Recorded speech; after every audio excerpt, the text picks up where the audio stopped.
What does it truly take to, secure a kingdom? Is it just about having the strongest army? Or maybe clever political moves? Or is there something else going on, something deeper? That's a really big question. And it's fascinating how these ancient texts dig into it in ways that feel, well, surprisingly relevant today. Yeah, like things stretching from way back in the past, influencing the future, maybe even involving some kind of unseen spiritual dimension. Exactly. We tend to think of history as just, one event after another, cause and effect. But these old stories, they show this really complex picture where choices ripple out across generations, even into realms we can't physically see. Welcome, everyone, to this deep dive into 1 Kings chapter 2. And let me tell you, this isn't just some dusty old record. It's actually a gripping story. Oh, absolutely. One of the most dramatic power transitions you'll find. It covers the handover from King David, his long, really eventful reign, full of amazing highs, but also some pretty significant lows, some real failings, to his son Solomon, who really has to grab hold of power and make it stick. It's a huge moment. So much drama, intrigue, and lessons that honestly still hit home. Makes you think about your own past actions. It really does. This one chapter, it's like a magnifying glass on these big themes. What real leadership looks like, how decisions from long ago still carry weight, the impact of, well, unseen forces on what happens, and just the raw, sometimes brutal facts of governing. It really pushes you to look past the surface level. We've really dug into this chapter, looked at different translations, analyses, trying to get beyond the obvious stuff. Yeah, pull out the most compelling bits. Our mission today, to unpack this tangled web of characters, figure out their backgrounds, because that's key, and to really understand how past actions, good and bad, don't just nudge things along. They actually shape the present and future. It's almost inevitable. Couldn't agree more. We'll also explore those behind-the-scenes spiritual battles, the ones influencing leaders, whole nations even. And then we'll look at the nitty-gritty politics of setting up and keeping a government running and how that affects ordinary people. But we're aiming for those moments where things just click, those aha moments that leave you feeling really informed, maybe seeing this familiar story in a totally new light. You'll see how this chapter becomes this a powerful little snapshot of leadership, justice, that constant struggle between order and chaos, and all of it woven together with this deep spiritual thread.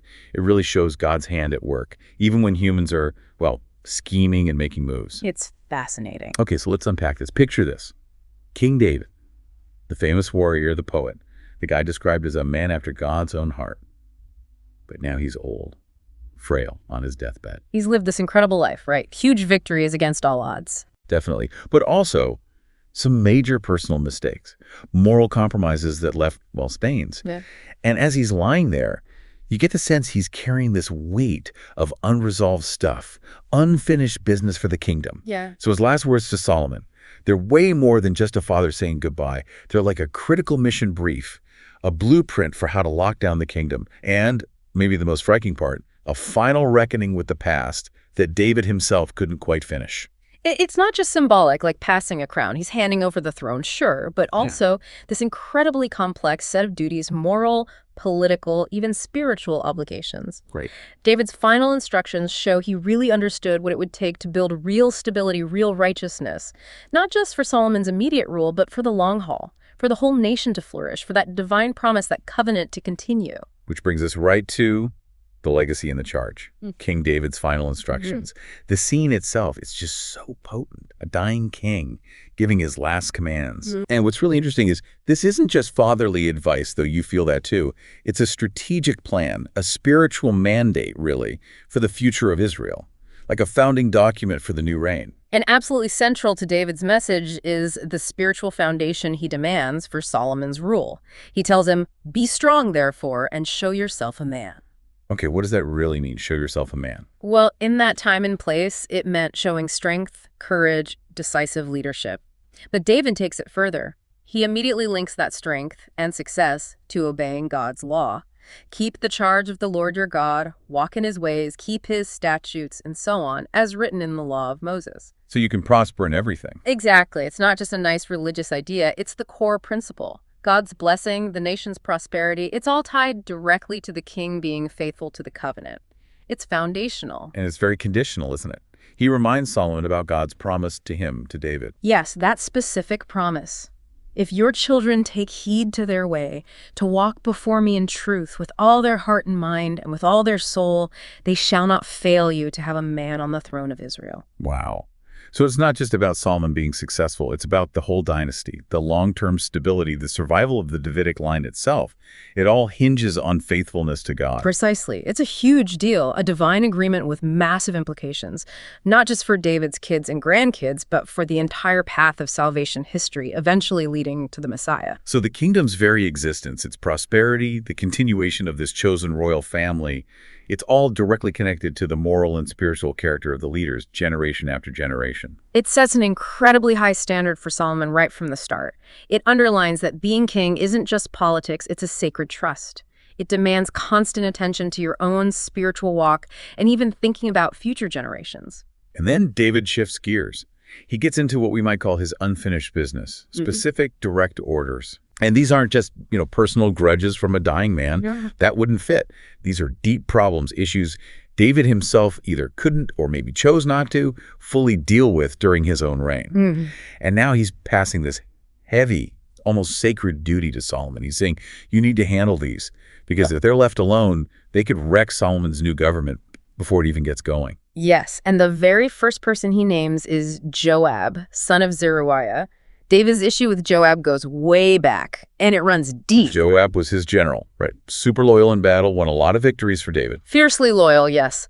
Instrumental in David's military success, but also ruthless, known for acting on his own, doing things that were, frankly, unlawful. Like what specifically? The text highlights 2 murders, unavenged murders, committed in cold blood. First, Abner, son of Ner, he was the commander of Saul's army. Second, Amasa, son of Jether David, had actually appointed him commander of Judah's army. So these weren't battlefield killings. No, not at all. They were treacherous assassinations, done in peacetime, disguised as peaceful greetings. The description is vivid. It stained Joab's belt and sandals with innocent blood. That sounds symbolic. Very. In ancient Israel, innocent blood was believed to pollute the land itself, bringing God's judgment. So these weren't just crimes against David's authority. They were seen as a spiritual contamination of the nation. So David's command to Solomon about Joab, it's pretty stark. Do with him what you think best, but don't let him die in peace. It's chilling, isn't it? But it wasn't just David being vengeful at the end. It reflects this deep, unresolved pain for David, this sense that the blood guilt had to be purged not just from his family, but from the kingdom itself. So David couldn't do it himself? Or wouldn't? Maybe it was his complicated relationship with Joab, who was also his nephew. Maybe political realities during his reign made it impossible. Whatever the reason, he didn't bring Joab to justice, and now he explicitly hands that burden, that responsibility to Solomon. Wow. It really highlights that unresolved problems, especially big injustices, they don't just fade away. Not at all. They build up this kind of moral, even spiritual debt that eventually has to be settled. David knew these unlawful killings had a lasting impact, both spiritually and politically. A stain on his own legacy, and a potential curse on Solomon's reign if they weren't dealt with properly. Okay, then we get this really sharp, almost beautiful contrast with Barzillai of Gilead. Yes, a totally different tone. David tells Solomon to show kindness to Barzillai's sons, to make them permanent guests of the king. Why? Because Barzillai and his household helped David when he was at his absolute lowest point, fleeing from his own son, Absalom, during that terrible rebellion. They provided food, supplies, comfort. Ah, so it's about rewarding loyalty. Exactly. It's the crucial flip side of justice. It balances out the harshness. David is remembering and honoring those who stood by him when things were desperate, when many others bailed or turned against him. It shows his human side, too. Definitely. And it's smart leadership. You don't just deal with enemies. You affirm your allies. You make sure their loyalty is rewarded, remembered through their descendants. This helps solidify support for Solomon, building on the goodwill David had fostered. And finally, there's the third person, Shimei, son of Gera. Who was he? Shimei was from the tribe of Benjamin, Saul's tribe. And when David was fleeing from Absalom, Shimei came out and publicly cursed him, viciously cursed him, threw stones at him and his men. While David was running for his life. Yes. At his most vulnerable, it wasn't just a personal insult, it was a profound act of disrespect, rebellion against God's anointed king, a deliberate attempt to undermine David when he was down. But didn't David spare him later? He did. That's the complex part. When David was returning victorious, Shimei came down to the Jordan River, begged for forgiveness, and David swore an oath by the Lord that he wouldn't kill him. So an oath before God. That's serious. Extremely serious, which makes David's final instruction to Solomon so intricate, almost cunning. He says, "But that oath does not make him innocent. You are a wise man, and you will know how to arrange a bloody death for him." Wow. So David wants justice, but he doesn't want to break his own oath. Precisely. He passes that very difficult moral knot and the execution of justice to Solomon. He trusts Solomon's wisdom to figure out how to handle it without David himself violating his vow. It was, in a way, a final test of Solomon's discernment and his willingness to act decisively. So with these really heavy commands, spiritual instructions for the future, orders to deal with old enemies, reminders to be kind to loyal friends, King David's incredible reign comes to an end. He's buried in the city of David. 40 years he reigned, 7 in Hebron, 33 in Jerusalem. And now the stage is set, full of expectation, unresolved tension, for Solomon to step up and carry out this complex, emotionally loaded plan. And this isn't just a new king taking over, it's a turning point. The kingdom, which had its shaky moments under David, especially later on, now needed someone strong, decisive, to really pull it all together, establish a solid, unified future. Which leads us right in Solomon's consolidation of power. Key players and their fates. It's amazing how Solomon changes in this chapter. Before this, he seems kind of passive. Chosen by God, sure, but maybe not as prominent as his older brothers. Right, he wasn't the obvious heir apparent initially. But now, he transforms. He becomes this formidable, decisive ruler, and he doesn't waste any time securing his throne. His approach is so methodical, calculated precision, he just systematically removes potential threats. You see that wisdom David talked about emerging, and definitely obedience to his father's instructions. Yes, but also his own shrewdness. And let's be honest, a certain ruthlessness. He's securing his throne, fulfilling these commands, maybe even seeing them as prophetic. He's tying up every loose end, no ambiguity. Which is probably necessary in that world. Absolutely. That's the mark of a strong new king in the ancient Near East. You establish your authority quickly and clearly. Okay, so to really get what happens next and why these actions aren't just random violence, we need to look closely at these key players, their backgrounds, their past actions, because those really set the stage for what happens to them. Their past becomes their destiny, in a way. Let's start with Adonijah, David's fourth son. His history is absolutely crucial here. He's the one who already tried to grab the throne, right? When David was old. Exactly. He staged a coup attempt in 1 Kings 1, got support from big names like Joab, the general, and Abiathar, the priest. Solomon had actually shown him mercy then, spared his life on condition of good behavior. But clearly the ambition didn't go away. It was still simmering. Apparently so, because his fatal mistake in this chapter is going to Bathsheba, Solomon's mother, Right. and asking her to ask Solomon to give him Abishag the Shunammite as his wife. Abishag. She was the young woman brought in to care for David at the very end. The text makes a point that David didn't know her intimately. Yes, that detail is vital. She wasn't a wife or concubine in the usual sense, but she was part of the king's immediate household, associated with his care. So what's the big deal about Adonijah wanting to marry her? Seems like a strange request. But the political implications were huge. In that culture, marrying a king's concubine, or even someone closely associated with his personal household like Abishag, was seen as a direct claim to the throne. Really? How so? It symbolized taking over the king's household, his prerogatives, even his potency in a way. It was a transfer of royal status. Adonijah wasn't asking for love. He was making a very sophisticated, very bold, symbolic claim to David's kingship. A veiled claim, the sources call it. Yes, veiled but unmistakable to anyone who understood the politics. Some analyses even call it demonic in strategy, meaning it was cunning, deceptive, using cultural norms for a deeply subversive purpose, trying to undermine Solomon's legitimacy. It was seen as an attempt to pollute the royal line. And Solomon gets it instantly. Oh, immediately. His reaction is furious, almost sarcastic. How can you possibly ask me to give Abishag to Adonijah? You might as well be asking me to give him the kingdom. He connects this request directly back to Adonijah's previous rebellion. He sees the ambition is still there. Exactly. He realizes Adonijah hasn't learned his lesson. And Solomon doesn't hesitate. He swears an oath to God that Adonijah will die for this today. Today? That's fast. No delay. Solomon sends Benaiah, son of Jehoiada, who becomes Solomon's enforcer in this chapter, to execute Adonijah immediately. Wow. So it eliminates a rival. Yes, but it does more. It sends a powerful message. Past rebellion, if it resurfaces, will be dealt with swiftly and finally. Solomon is showing he won't tolerate challenges. He understood that letting Adonijah live, especially married to Abishag, would invite instability, maybe even civil war again. This act really cemented his grip on power. Okay, next on the list. Abiathar, the deposed priest. What's his story? Abiathar was one of the 2 chief priests under David. He'd been loyal for decades, even fled with David from Saul's persecution. A long history of shared hardship. But then, at the end of David's life, he made a huge political mistake. He backed Adonijah's coup attempt. He bet on the wrong horse, essentially betraying Solomon, the chosen successor. so what does Solomon do to him? Execution. No, Solomon's judgment here is different, more nuanced. He banishes Abiathar back to his hometown, Anathoth. He tells him, "You deserve to die," acknowledging the treason. But he spares him. Why? Solomon gives 2 reasons. Because Abiathar had carried the Ark of the Covenant for David back in the day, and because he had shared in all of David's troubles, it shows Solomon balancing justice with a kind of measured mercy, recognizing caste service even in the face of betrayal. That's interesting.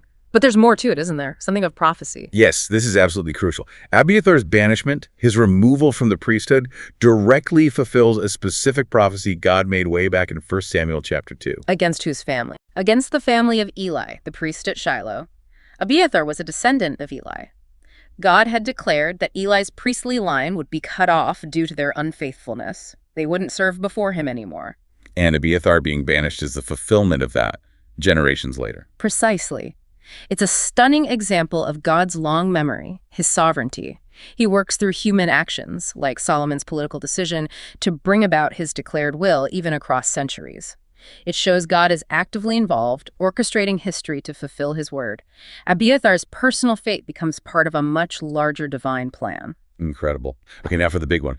Joab, the bloodstained general. We know David had issues with him. Deep issues. Joab's story is tangled up with David's entire career.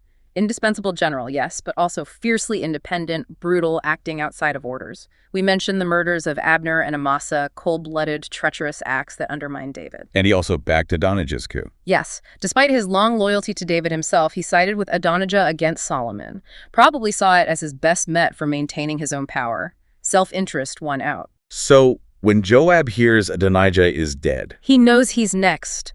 The writing's on the wall, so he does the only thing he can think of. He runs to the sanctuary, the sacred tent of the Lord, and grabs hold of the horns of the altar. seeking refuge, like asylum. Exactly. It was a traditional place of sanctuary, often for accidental killing. But here's the key legal and spiritual point. That sanctuary didn't apply to premeditated murder. And Joab's killings of Abner and Amasa were definitely premeditated. So it was a desperate move, but not technically valid for him. Right. Solomon sees right through it. He sends Benaiah to execute Joab right there at the altar. At the altar, isn't that sacrilegious? Normally, yes. But Solomon gives a clear justification. Joab refuses to come out, saying, "No, I will die here." Maybe hoping for some last-minute divine intervention or just defiance. So Benaiah goes in. Solomon commands him, "Kill him there beside the altar and bury him. This will remove the guilt of his senseless murders from me and from my father's family." He explicitly says Joab murdered 2 men more righteous and better than he. So it's about purging that blood guilt David mentioned. Precisely. It's presented as cleansing that spiritual contamination from the kingdom. Remember, innocent blood defiles the land. By executing Joab, even at the altar, Solomon is removing that deep stain, allowing God's blessing to rest on his reign. It's spiritual hygiene for the new government. So Benaiah kills Joab. He's buried at his home. And then Then, in a very clear strategic move, Solomon appoints Benaiah, his loyal enforcer, as the new commander of the army, replacing Joab. And Zadok, the priest who had remained loyal to David and Solomon, officially replaces the banished Abiathar. a complete changing of the guard. Totally. Military and religious leadership are now firmly loyal to Solomon. It removes dangerous independent figures and signals a new era where loyalty is key, and past injustices, especially those polluting the land, are finally dealt with. It sets the stage for a unified kingdom. Okay, one more key figure from David's list. Shimei, the cursed opportunist. Remind us about him. Shimei, from Saul's tribe, the Benjamite, who publicly cursed David and threw stones during Absalom's rebellion. A direct, public insult and act of rebellion against God's king at his lowest moment. symbolized that old resentment from Saul's house. But David swore an oath not to kill him. Yes, showed mercy back then, maybe for political reasons, maybe just didn't want more bloodshed during a civil war. But Solomon, once he's king, calls Shimei in. And gives him a condition. A very clear, deceptively simple one. Build a house here in Jerusalem, live here, but don't step outside the city, don't go anywhere else. The day you cross the Kidron Valley, which was the boundary brook east of Jerusalem, you will surely die, your blood will be on your own head. So basically stay put, under house arrest almost. Essentially, confined to the capital city. And Shimei agrees. He says, your sentence is fair. I'll do whatever my lord the king commands. It was a test, a chance for Shimei to prove his loyalty to Solomon's new regime. And how did that work out? Not well for Shimei. 3 years later, 2 of his slaves run away. They go to Gath, a Philistine city. And Shimei, maybe forgetting the oath, maybe just focused on getting his property back, maybe still a bit defiant deep down, he saddles his donkey, goes all the way to Gath, finds his slaves, and brings them back to Jerusalem. He left the city. He crossed the Kidron Valley. Exactly. He directly violated the oath he made to Solomon. And someone told Solomon. Oh, yeah. Solomon summoned Shimei immediately. Reminds him of the oath. Reminds him of the wicked things he did to King David years ago. The curses, the stones. The past comes back to bite him. Absolutely. Solomon says, may the Lord punish you for them. Even though David showed mercy, the underlying sin, the disrespect, the broken oath, it all catches up. Shimei's failure to honor the terms of his probation seals his fate. So Benaiah again takes Shimei outside and kills him. Same pattern. Adonijah, Joab, Shimei, loose ends tied up, threats removed. And with that final act, the text says the kingdom was now firmly established in Solomon's grip. It's a stark picture of consolidating power in that ancient world. Politics, law, spiritual justice, all tightly woven together. Which leads perfectly into our next big theme, the echo of the past.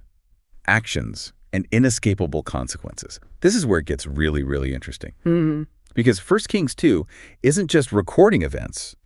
It's vividly showing that principle. Yeah. What you sow, you will also reap. These deaths, the banishment, they aren't just random acts of a new king flexing his muscles. They're shown as the direct, unavoidable results of the character's own past choices. Right. It's not just that actions have consequences. Everyone knows that. What's striking here is how it shows this intergenerational burden. It's David's unfinished business, right? Things he let slide, maybe for good reasons at the time, maybe not, that now fall squarely on Solomon's shoulders to fix. It suggests leaders leave behind this complex moral legacy, this debt almost, that has to be settled for the kingdom to be truly stable and, well, pure. So it's not just about your own reign. It's about the foundation you're laying for whoever comes next. Exactly. David's own failings, his moments of maybe looking the other way with someone like Joab, they didn't just vanish. They became these dangerous fault lines. And Solomon, with a very different, much harder leadership style, had to deal with them forcefully. Otherwise, the whole kingdom stays shaky. Right. Vulnerable to more rebellion, more spiritual pollution. It's a powerful lesson in the long-term impact of leadership choices, good and bad. You see it so clearly with Adonijah's ambition. His first coup attempt, even though Solomon pardoned him, it showed his character.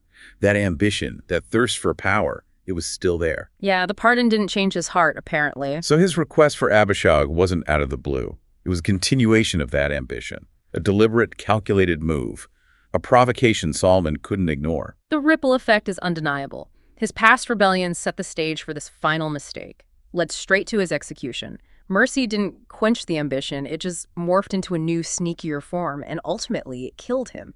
Shows how dangerous unchecked flaws can be if not truly dealt with. Then Joab's blood guilt. Those murders of Abner and Amasa, they weren't just personal crimes. They were betrayals that weakened David's authority, brought dishonor, and crucially, stained the kingdom itself. Injustice left hanging. And David, as king, was ultimately responsible for justice. His dying command made sure that this blood guilt would finally be dealt with, purged from his family and the land. Joab's own past violence, his ruthless lawlessness, it finally circled back and claimed his own life. The text even says God would repay him for those murders. Yes, and that the responsibility was forever fixed on Joab and his descendants. That implies a long-term spiritual consequence, like a curse if deep injustices aren't rectified. Shows how vital justice is to a nation's spiritual well-being. And Shimei's curse and disobedience. That public cursing of David, whose deep disrespect, rebellion against God's chosen king. David showed mercy then, maybe wisely, maybe just practically. But the hostility, the potential for trouble, it was still there. So Solomon's command, stay in Jerusalem, it was a test. A chance for Shimei to show, okay, I'm loyal now, I accept the new order. A chance to really reconcile. But he blew it. He blew it. Crossing the Kidron Valley wasn't just a geographical mistake, it was breaking his oath, violating the terms of his reprieve. It activated the consequences of his past disrespect and his current disobedience. Those curses he threw around years ago, plus the broken promise now. Fatal combination. He chose his slaves over his oath to the king. The big message here is just so powerful, and it echoes way beyond this one story. Actions, good or bad, they create these waves, ripples that travel far into the future, shaping things for generations. Yeah. And sins, especially against God's chosen leaders, or acts that fundamentally break justice and pollute the land, they don't just disappear. They build up this moral, spiritual debt. And if it's not dealt with through repentance, atonement, or justice eventually, payment comes due. And for leaders, it's even more critical, right? Because their actions or lack of action affect everyone, the whole nation, future generations. It's a stark reminder. Justice delayed isn't justice denied in God's economy. And what you try to bury, it tends to come back up, often in a worse way. Ignoring big problems just kicks the can down the road, making things more unstable later. Which brings us to another really deep layer here, the unseen battleground. Spiritual forces at play. This chapter shows Solomon's actions aren't just smart politics. They have huge spiritual meaning for the kingdom. Right. It's not just earthly drama. There's this sense of a spiritual battle happening underneath it all, a fight for the soul and future of Israel. It's key to how the ancient Israelites saw the world. These aren't just historical events. They're framed in a bigger spiritual context. Everything a king does, especially, has spiritual consequences. It invites either God's blessing or his judgment on the whole nation. So the executions of Joab and Shimei, Abiathar's banishment, they're presented as acts of spiritual cleansing. Exactly. Removing obstacles to God's favor. This idea of cleansing the land is central. Innocent blood was believed to pollute the land itself. We see that in the law, like in Numbers 35.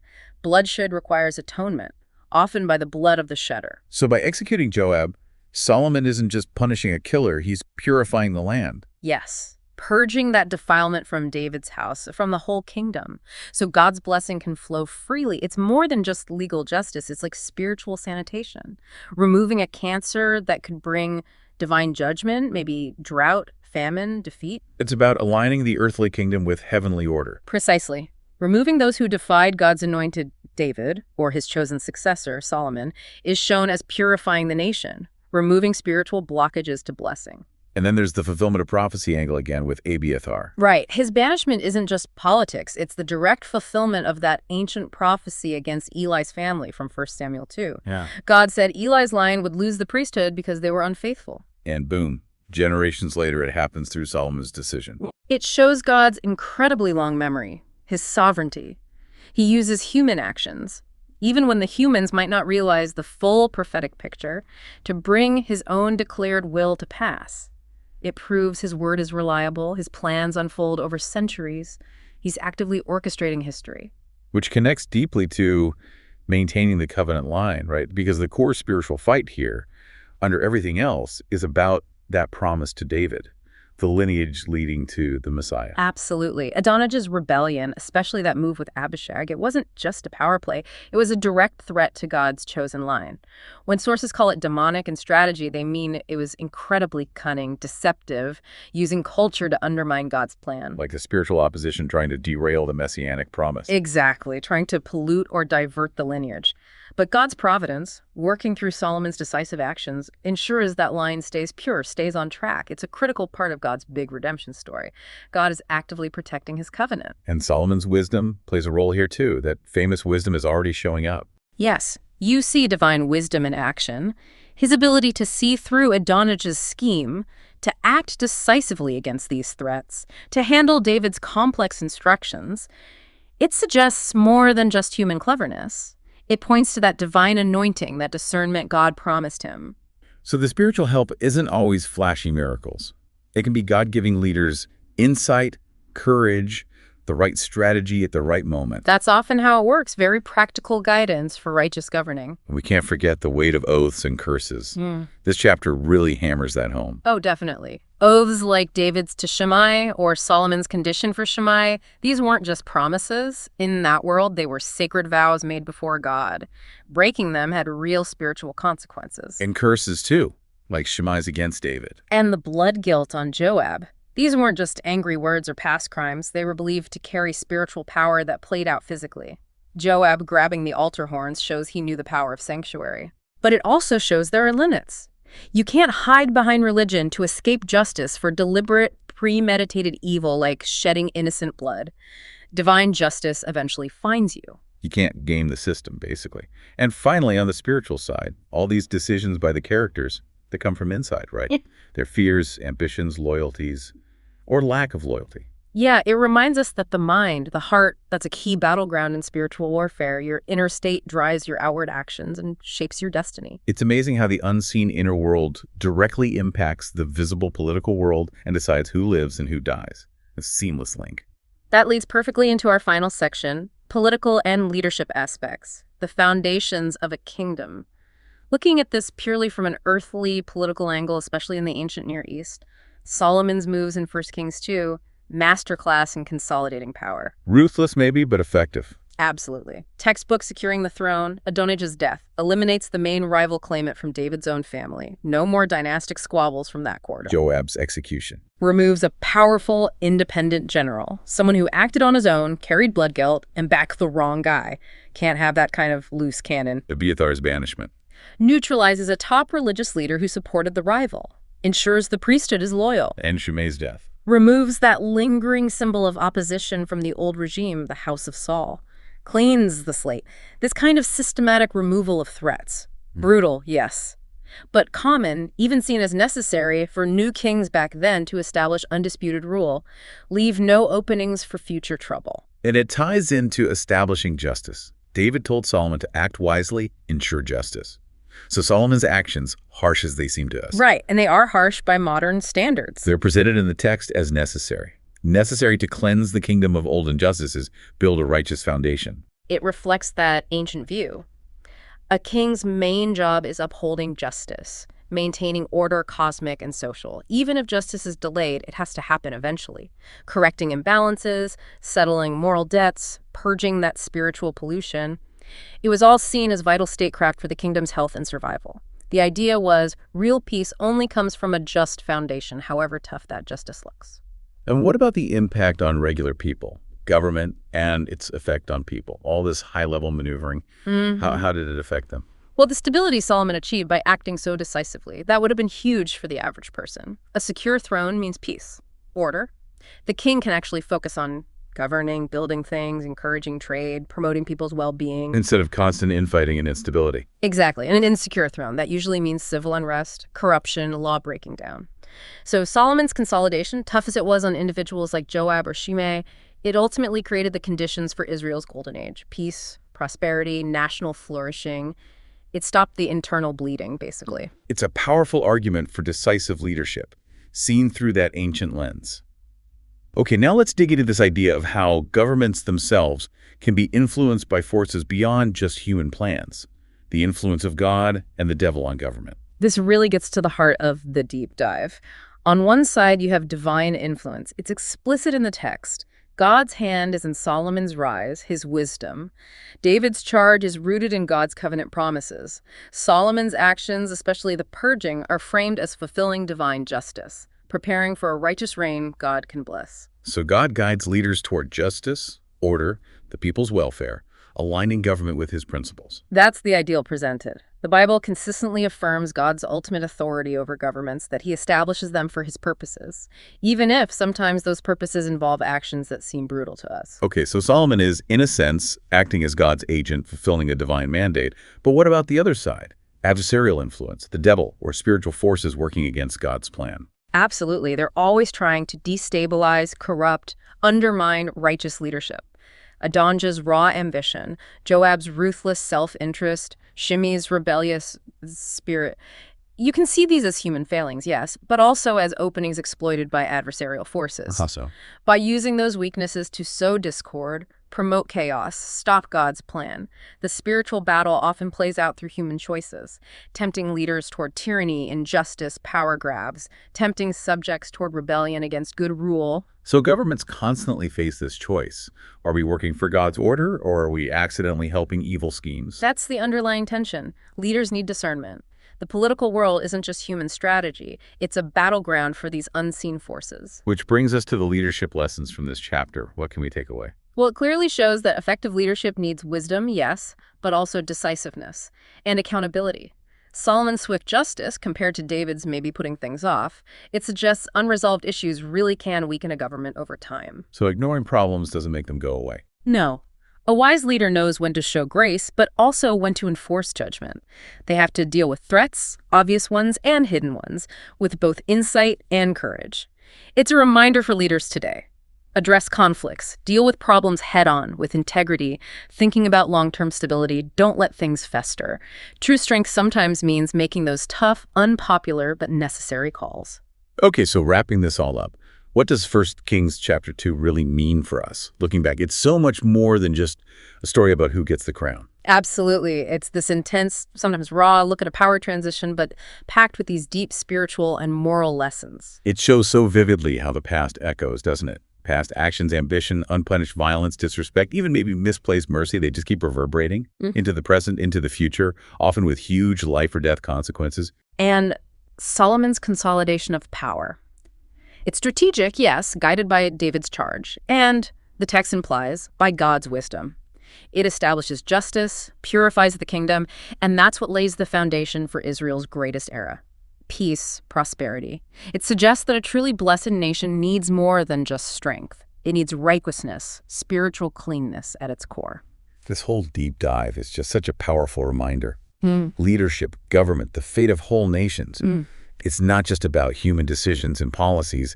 It's deeply tied into divine plans, unseen spiritual battles. It really challenges us to think, doesn't it? What unfinished business from the past, maybe personal, maybe in our families, maybe even nationally, might be shaping things for us right now or for our future. And how might those unseen forces be influencing leaders today, in government, in business, maybe even influencing the choices we make in our own lives? It really makes you pause and consider the hidden currents flowing beneath the surface of everything. A powerful reminder to always look deeper.